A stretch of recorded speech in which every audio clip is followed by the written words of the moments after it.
So ano ba ang long-term healthcare? Ang long-term healthcare is a type of HMO designed for your medical needs after employment or during your retirement years. In short, ito yung healthcare mo pagtanda. So bakit mo nga ba kailangan ng long-term healthcare? Kasi meron tayong mga medical crisis na pwedeng dumating. Healthcare crisis number 1. Most retirees spend their money for medical care. Nagsakit sa pakiramdam kapag nakikita mong unting-unting nauubos yung perang naipon mo sa sakit. Pangalawa, the cost of healthcare product is very expensive upon old age. Siyempre, pag mas matanda, mas madalas na po tayong magkakasakit.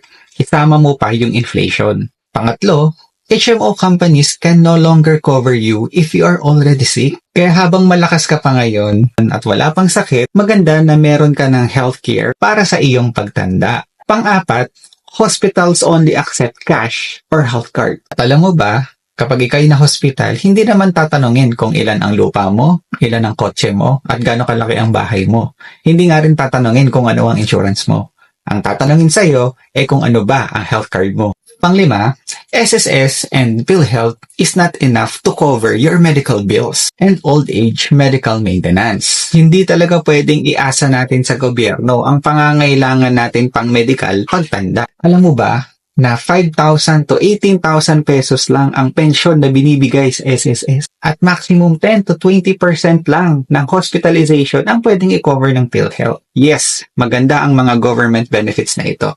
Pero alam natin na sa pagtaas ng mga bilihin ngayon, hindi kasya ang mga benepisyong ito. At pang-anim, you cannot rely on your children for your medical bills. Siyempre, magkakaroon din ng kanya-kanyang buhay ang mga anak mo. Tanggapin natin yung katotohanan na mas priority nila yung pamilya nila kaysa sa iyo. Karaniwan, ang alam natin ay yung mga traditional HMO or yung mga tinatawag na short-term healthcare. So ano ba yung difference nila? Ang purpose ng short-term healthcare is to cover your present medical needs. Normally, ito yung mga healthcare na binibigay ng employer para sa mga empleyado niya. Let's say, for example, yung annual checkup mo, yung mga laboratories, or even immediate hospitalization. Meron itong mga inpatient benefits na kung saan i-cover ka kapag ikaw ay na-admit at merong mga outpatient benefit kung saan pwede mong magamit kahit hindi mo na kailangang ma-admit. But we have to understand na merong limitation sa mga short-term healthcare po natin. Number 1, renewal is not guaranteed if with high claims. Pwedeng hindi ka na i-renew ng short-term HMO mo dahil madalas ka nang magkasakit or mas taasan nila ang premium mo. Pangalawa, no accumulation of unused health fund. So walang maiipon or masisave doon sa mga ibinayad natin. Considered na po siya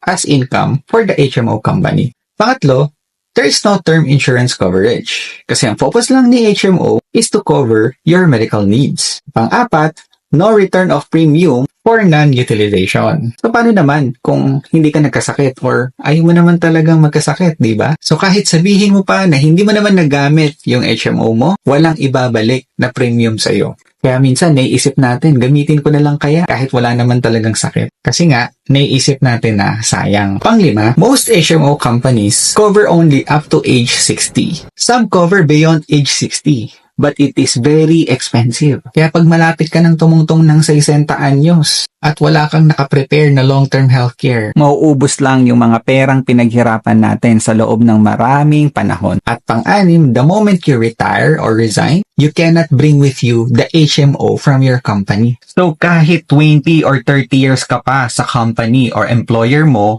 pag-retire ka na, wala ka na ring healthcare. At ito ang nakakalungkot. Kung kailan wala ka ng healthcare, doon nalalabas ang mga sakit mo na nakuha mo sa mahabang oras na pagtatrabaho. Although maraming benefits ang pagkakaroon ng isang short-term healthcare, napakadami rin nitong limitations. Kaya naman magandang meron ka ring long-term healthcare to cover up all the limitations ng isang short-term healthcare. Dahil sa long-term healthcare, una, renewal is guaranteed. Ibig sabihin, kahit magkaroon po tayo ng claims or hospitalizations, as long as hindi siya pre-existing on the following year, guaranteed pa rin ang renewal po natin. Only 7 years to pay. All unused health fund accumulates with interest. So the more kang gaganahan na maging healthy kasi lumalago yung bawat perang nasisave mo kapag hindi mo siya nagagamit. With 4-way insurance coverage, meron kang term life, Waiver due to death, meron ka ring accidental death and dismemberment benefit at waiver due to disability. Meron din siyang bonus, return of 80% of premium on the maturity date if no claim during the 7-year paying period. Kaya assure ka na may babalik na pera sa'yo the more na naging healthy ka on the paying period. And lastly, it covers beyond age 60 plus. And all unused health fund continuously accumulate interest. Kaya naman magiging pensyonado ka din kapag ikaw ay nasa 60 plus na.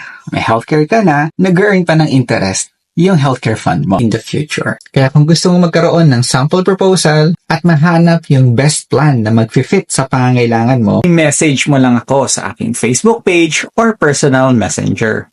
Pwede mo rin akong kontakin sa aking Viber at WhatsApp at pwede rin kayong mag-send ng inyong personal email sa akin. Kung gusto mo pang matuto on how to build a solid financial foundation, you could join our financial seminars and I could help you towards a greater and more secure financial future.